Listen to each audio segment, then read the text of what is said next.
Hello, lovelies. Are you ready to continue this journey? All right, let's go.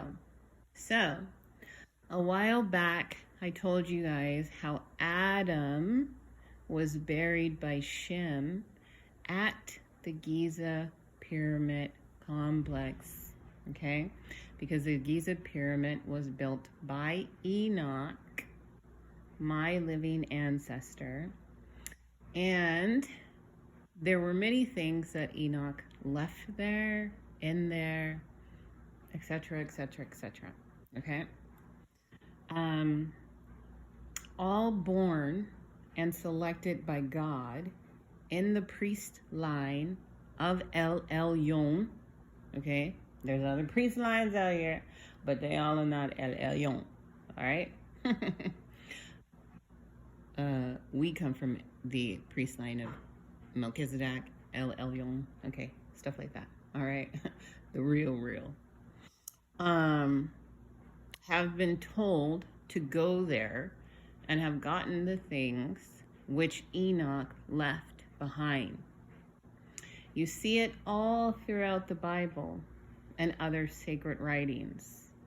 I told you that the face on the Sphinx is Adam's face, and the scarab is a representation of Adam's embalmed body. And that came from Michael showing Seth and Eve how to take care of their dead when Adam died. Okay? Adam had many deaths, and Adam was resurrected many times by God. To see where that is, you can read the book of Adam and Eve. Okay? I also told you the order of the planets that God gave me. I told you about the planet Rahab that God destroyed, and many other things I have told you. I told you about the dividing of the land and how Egypt was given to Shem. But Ham and his descendants took it. But it still belongs to my ancestors. And those are my living ancestors. We do not celebrate the dead in my bloodline, for all are living. And they are of the line of Shem, not Ham. And now is the time for the truth to come out on a global scale about who built the Pyramid of Giza, why it was built, what was its functions, how was it built, what is hidden beneath it and around it, how it relates to the flood and after the flood, and so on and so on. And how does it relate to Revelations saying, as in the days of Noah? When Enoch returns, where do you think he will go? Yes, he will be preaching around the world. But trust me, he's going to check out what he left behind. And there may be things that we do not know about, or you don't know about yet. For the cycle of time has not come for those things to be shared. Okay? So, Isaiah 19:19. If you want to know how I know that Giza belongs to Shem's line and it belongs to God, and it's an altar that was built to God, most likely a replica of the mountain of of the Garden of Eden, as well as housing things from the priestly line of Adam and the teachings of Adam. Okay? Isaiah 19.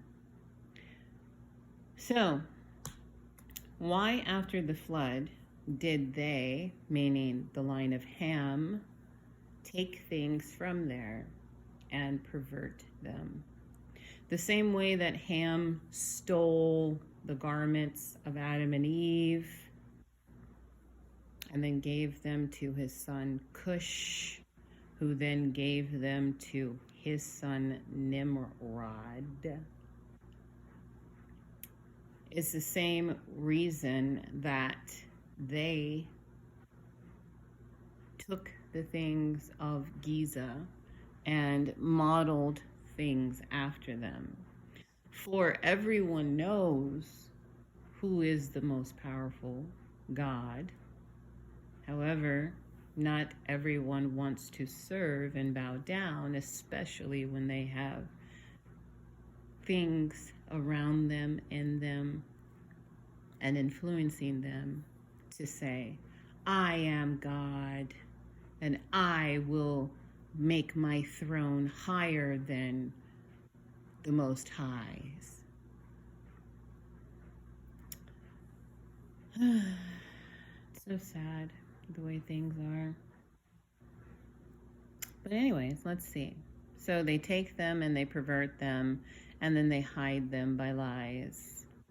But God has set in time, a time such as this, for all things to come back to his people's remembrance, and for his people to walk in their rightful place upon the earth as they do in heaven. I told you last night I came across something, and I know it's true.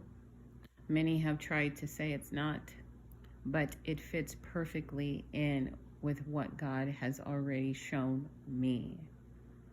Allow me to read it to you. And I told God a long time ago, I don't care where your truth is hidden. I want to know it. I will go wherever you tell me to go to retrieve my inheritance and my birthright.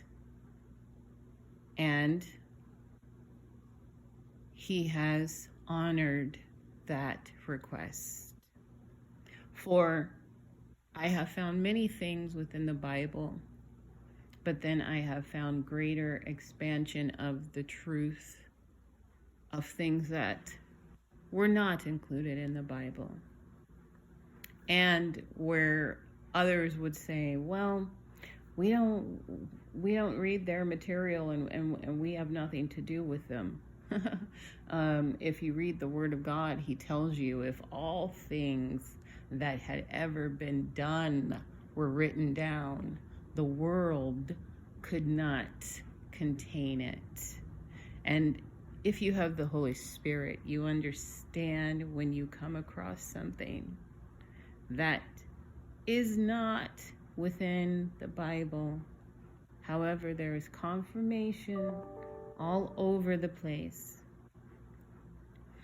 All over the place. And that sound was confirmation. Confirmation all over the place that this is the Word. This is a part of the sacred scriptures. So, let me read to you the book of Abraham. Okay? So, chapter 1, Abraham seeks the blessings of the order. He is persecuted by false priests in Chaldea. God saves him. The origins and government of Egypt are reviewed. Chapter 1. In the land of the Chaldeans, at the residence of my fathers, I, Abraham, saw that it was needful for me to obtain another place of residence. After finding there was greater happiness and peace and rest for me, I sought for the blessings of the fathers, and the right whereunto I should be ordained to administer the same, having been myself a follower of righteousness, desiring also to be one who possessed great knowledge, and to be a great follower of righteousness, and to possess a greater knowledge, and to be a father of many nations, a prince of peace, and desiring to receive instructions and to keep the commandments of God, I became a rightful heir, a high priest, holding the right belonging to the fathers. It was conferred upon me from the fathers. It came down from the fathers from the beginning of time, even from the beginning, or even before the foundation of the earth, down to the present time, even the right of the firstborn, or the right of the first man, who was and is Adam, our first father, through the fathers unto me. I sought for mine appointment unto the priesthood according to the appointment of God, unto the fathers concerning the seed. My fathers having turned from their righteousness and from the holy commandments, which the Lord their God had given unto them, unto the worshiping of the gods of the heathen, utterly refused to hearken to my voice. For their hearts were set to do evil, and were wholly turned to the God of Elkanah, the God of Lebna, and the God of Mamakra,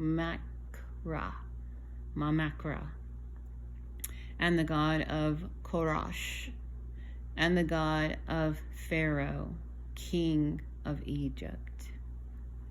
Therefore they turned their hearts to the sacrifice of the heathen, in offering up their children unto these dumb idols, and hearkened not unto my voice, but endeavored to take away my life by the hand of the priest of Elkanah.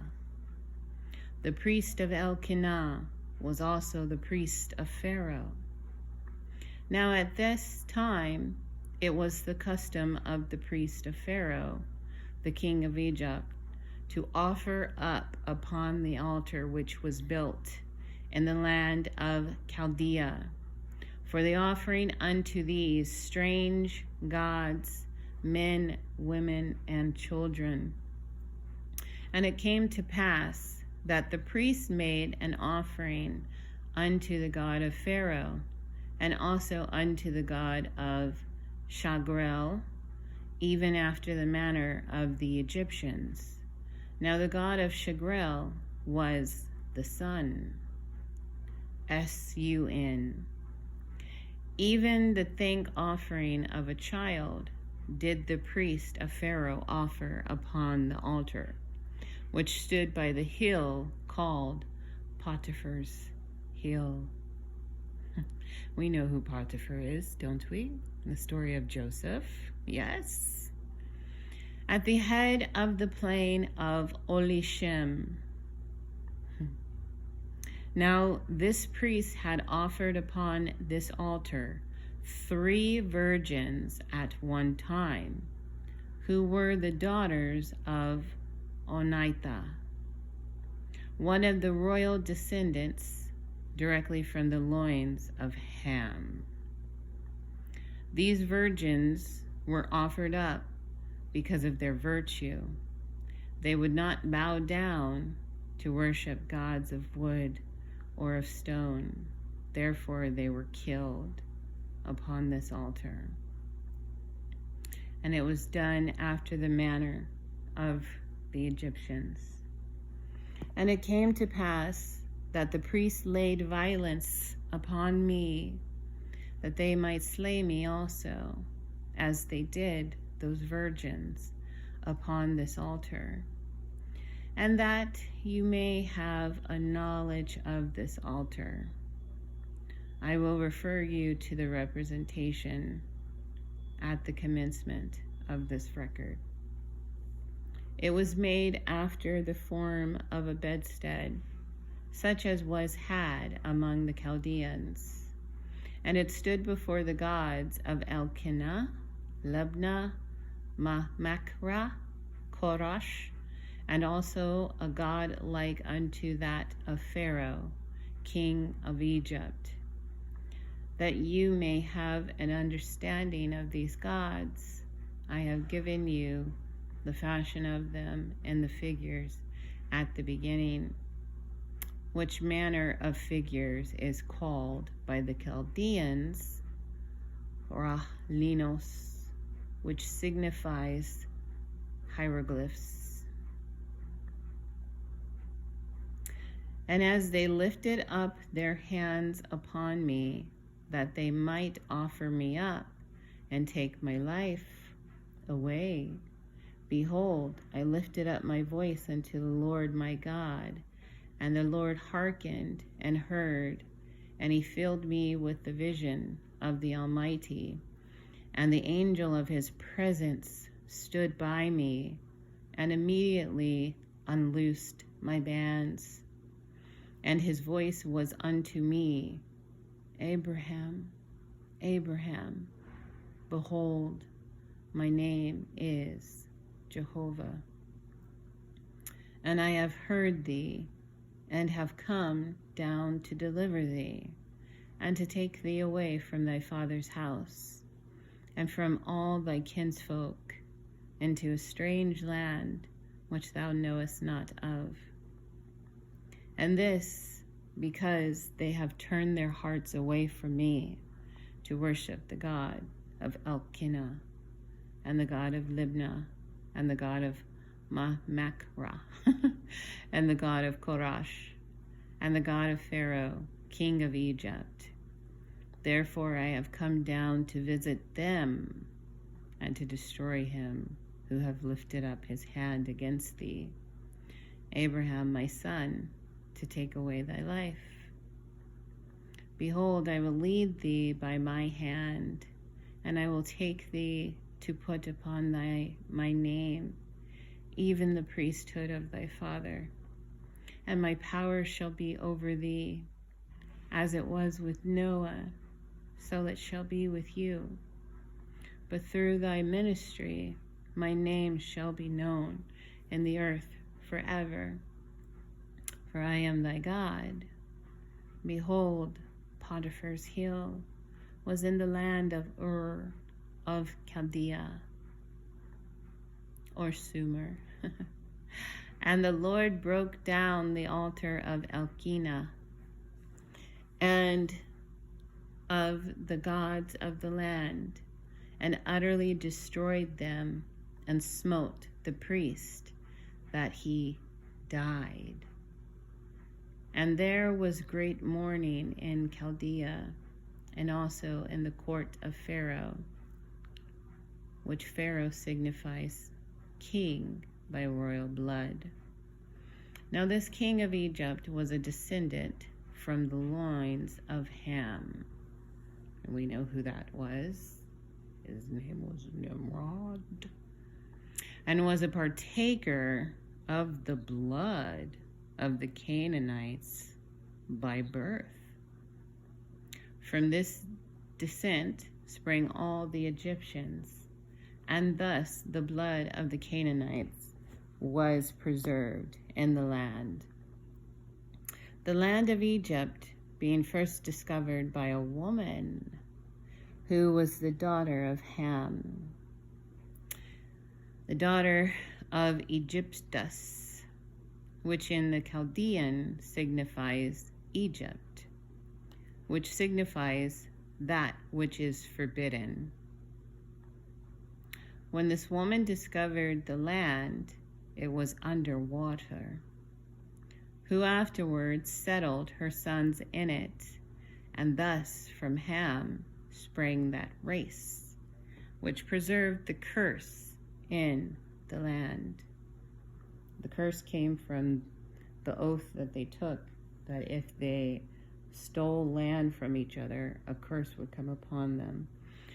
So Ham had multiple curses that were active within his line, because not only did he have the curse of the oath of the dividing of the land, he also had the curse from Noah upon him.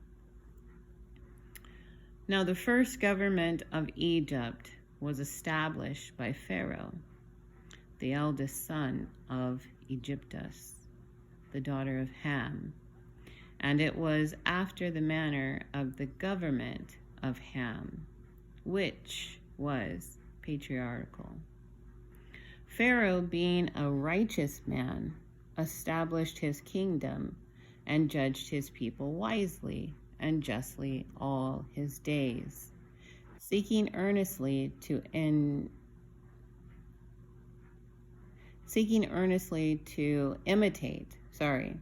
that order established by the fathers in the first generations. The first generations starting with Adam and Noah, Enoch, Seth, Shem.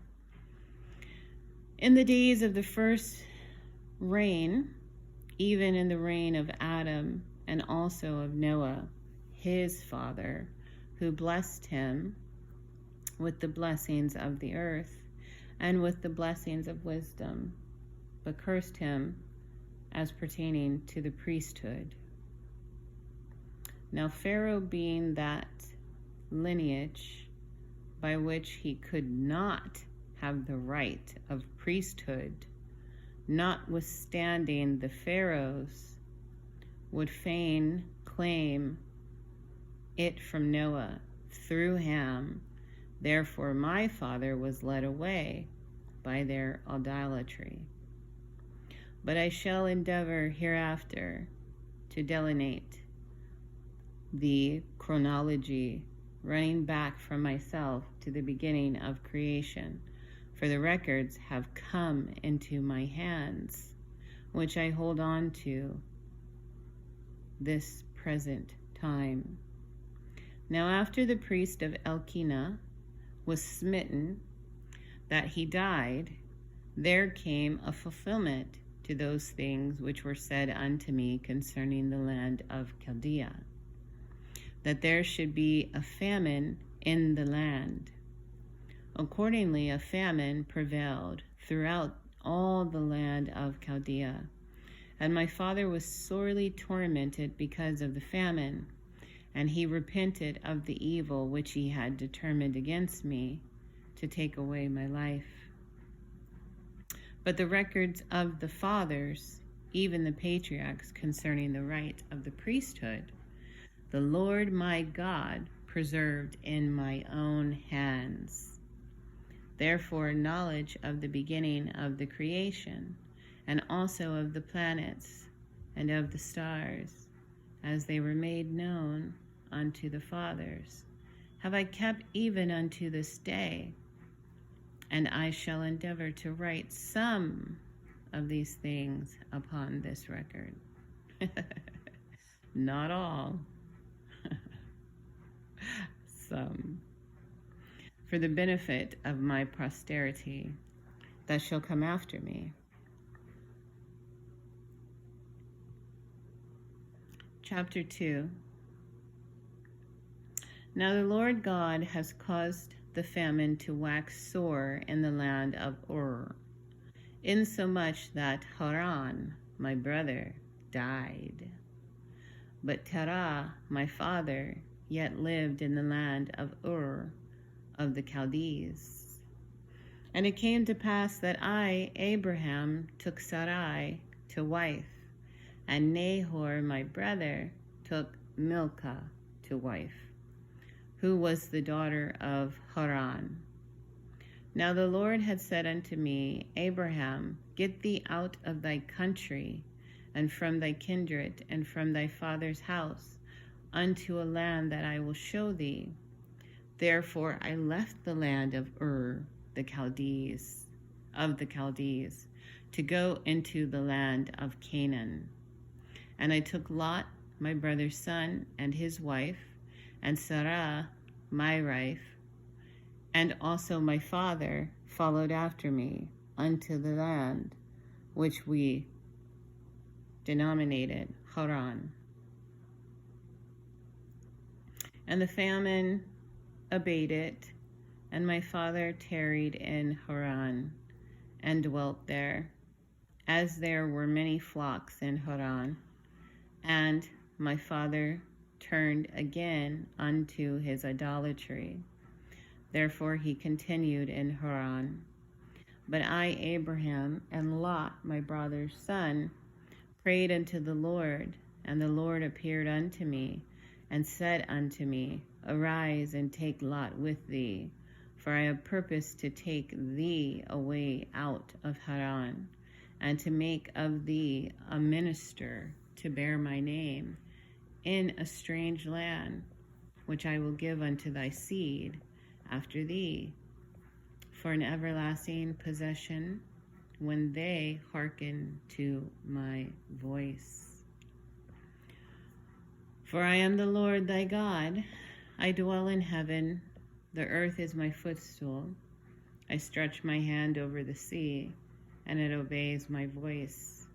I cause the wind and the fire to obey my chariot. I say to the mountains, Depart hence, and behold, they are taken away by a whirlwind. In an instant, suddenly. My name is Jehovah, and I know the end from the beginning. Therefore my hand shall be over thee, and I will make of thee a great nation, and I will bless thee above measure, and make thy name great among all nations, and thou shalt be a blessing unto thy seed after thee, that in their hands they shall bear this ministry and priesthood unto all nations. And I will bless them through thy name. For as many as receive this gospel shall be called after thy name, and shall be accounted by thy seed, and shall rise up and bless thee as their father. And I will bless them that bless thee, and curse them that curse thee. And in thee, that is in thy priesthood, and in thy seed, that is in thy priesthood. For I have given unto thee a promise, that this right shall continue in thee, and in thy seed after thee. That is to say, the literal seed, or the seed of the body. Shall all the families of the earth be blessed, even with the blessings of the gospel, which are the blessings of salvation, even of life eternal. Now after the Lord had withdrawn from speaking to me, and withdrawn his face from me, I said in my heart, Thy servant has sought thee earnestly. Now I have found thee. Thou didst send thy angel to deliver me from the gods of Elkanah. And I will do well to hearken unto thy voice. Therefore let thy servant rise up and depart in peace. So I, Abraham, departed as the Lord had said unto me, and Lot with me, and I, Abraham, was 62 years old when I departed out of Haran. Now, I know in Genesis it says that Abraham was 70 years old. However, in this book it says that he was 62 years old. So, let us keep reading. And I took Sarai, whom I took to wife when I was in Ur, in Chaldea, and Lot my brother's son, and all our substance that we had gathered, and the souls that we had won in Haran, and came forth in the way to the land of Canaan, and dwelt in tents as we came on our way. Therefore eternity was our covering, and our rock, and our salvation. And we journeyed from Haran by the way of Jerishon to come to the land of Canaan. Now I, Abraham, built an altar in the land of Jerishon, and made an offering unto the Lord, and prayed that the famine might be turned away from my father's house, that they might not perish. And then we passed from Jerishon through the land unto the place of Shechem. It was situated in the plains of Moreh, or Moreh, I don't know. And we had already come into the borders of the land of the Canaanites. And I offered sacrifice there in the plains of Moreh, and called on the Lord devoutly, because we had already come into the land of this idolatrous nation. And the Lord appeared unto me, and answered to my prayers, and said unto me, unto thy seed I will give this land. And I, Abraham, arose from the place of the altar which I had built unto the Lord, and removed from thence unto a mountain on the east of Bethel, and pitched my tent there. Bethel on the west, and Hai on the east. And there I built another altar unto the Lord, and called again upon the name of the Lord.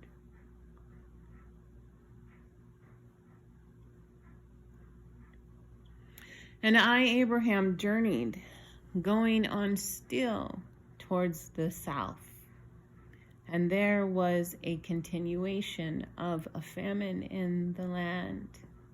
And I, Abraham, concluded to go down into Egypt, to sojourn there, for the famine became very grievous. And it came to pass, when I was come near to the enter into Egypt, the Lord said unto me,